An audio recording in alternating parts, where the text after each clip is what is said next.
Los pactos con el diablo han sido conocidos desde mediados del siglo XVI. Existen historias de los famosos puentes del diablo que supuestamente fueron construidos por él mismo, con su ayuda o incluso contra sus deseos. Al menos eso es lo que muchos creen. Se encuentran principalmente en Europa y fueron construidos sobrepasando las dificultades técnicas de su construcción. En la música, el mito se ha hecho popular gracias a Niccolò Paganini, uno de los violinistas más virtuosos que han existido. Paganini nació en Génova, Italia, un 27 de octubre de 1782. Comenzó en la música a los 5 años, componía a los 7 y para sus 12 años ya se presentaba ante una audiencia. La gente decía que su talento debía provenir de alguna fuente oscura. Dicen que la gente se persignaba antes de entrar a sus conciertos. También dicen que rompía las cuerdas de su violín hasta quedarse solamente con una, tocando pasajes imposibles para una sola cuerda. Esto es medianamente cierto, ya que Paganini compuso las variaciones para una sola cuerda, que es justo lo que están escuchando en este momento.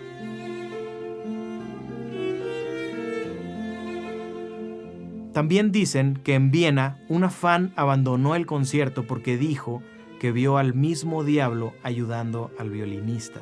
Una de las últimas historias de este virtuoso habla de cuando estaba en su lecho de muerte a sus 54 años. Paganini echó de su casa a un cura que había sido enviado para realizar los santos óleos. Es también por eso que la idea de haber pactado con el diablo se hizo todavía más popular. Pero antes de Paganini existió la historia de Giuseppe Tartini, otro virtuoso del violín, quien dijo que una noche de 1713 soñó con el diablo en su sueño. Tartini le dio su violín para que tocara una pieza para él. Las palabras de Tartini fueron más o menos así: al despertar, inmediatamente tomé mi violín deseando recordar al menos una parte de lo que había escuchado. Pero fue en vano. Compuse la Sonata del Diablo.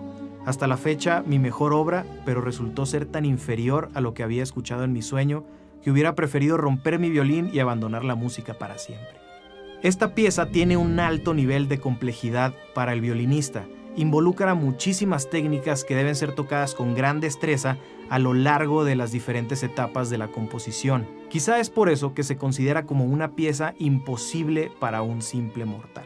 Otras teorías apuntan a que la pieza cuenta la historia de Lucifer. En un comienzo es muy tranquila y dulce, cuando Lucifer era un ángel. Alrededor del minuto 4 es cuando la pieza incrementa su dificultad para el violinista. También es aquí donde empieza una intención más agresiva. Sin embargo, aproximadamente en el minuto 9 de la pieza es cuando se vuelve algo lúgubre y triste, momento en el cual Lucifer es expulsado del paraíso. En los últimos minutos de esta pieza todo se vuelve muy ruidoso y acelerado para el violín.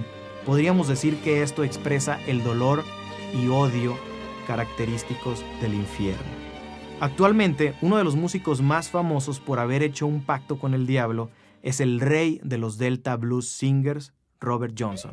Varias series de televisión y películas hacen referencia al virtuoso de la guitarra. Según la leyenda, Robert Johnson llevó su guitarra al cruce de caminos cerca de las granjas de Dockery en la medianoche.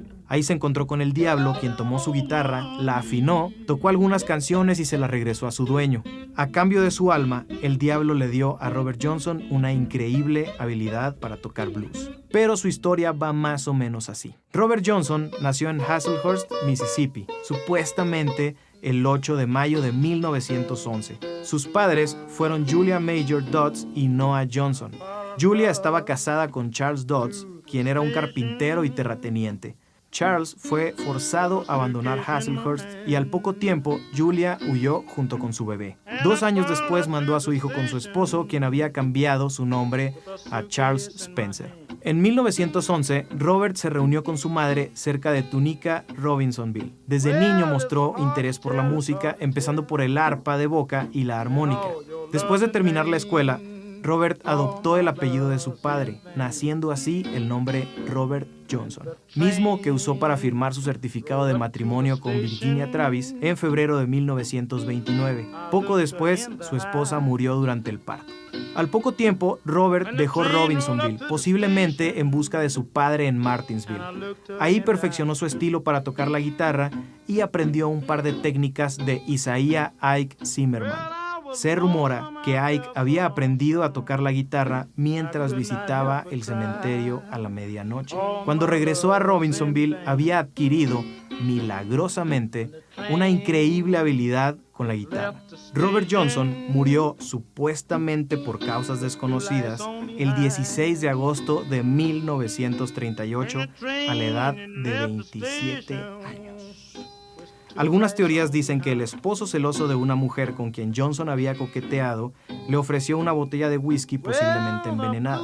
Durante los siguientes 3 días su condición empeoró y murió. El musicólogo Robert McCormick asegura haber encontrado y entrevistado al asesino, pero nunca quiso dar su nombre. Existen 3 tumbas de Robert Johnson.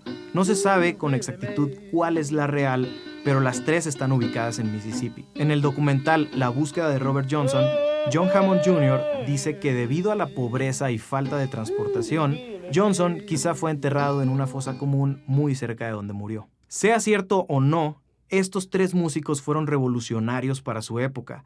Un violinista con una habilidad y técnica casi sobrehumanas, un compositor y ejecutante barroco plasmando su sueño en partitura, y el cantante de blues que de la noche a la mañana su habilidad con la guitarra se había elevado. ¿Ustedes qué creen? ¿Será cierto? Si les gustaría ver más videos así, escríbanos en los comentarios o en nuestras redes sociales. Si les gustó, denle like y compártanlo. Créanme, esto nos ayuda bastante a seguir subiendo material. Recuerden seguirnos en nuestras redes sociales. La que más estamos utilizando ahorita es Instagram, así que vayan a seguirnos y muchas gracias.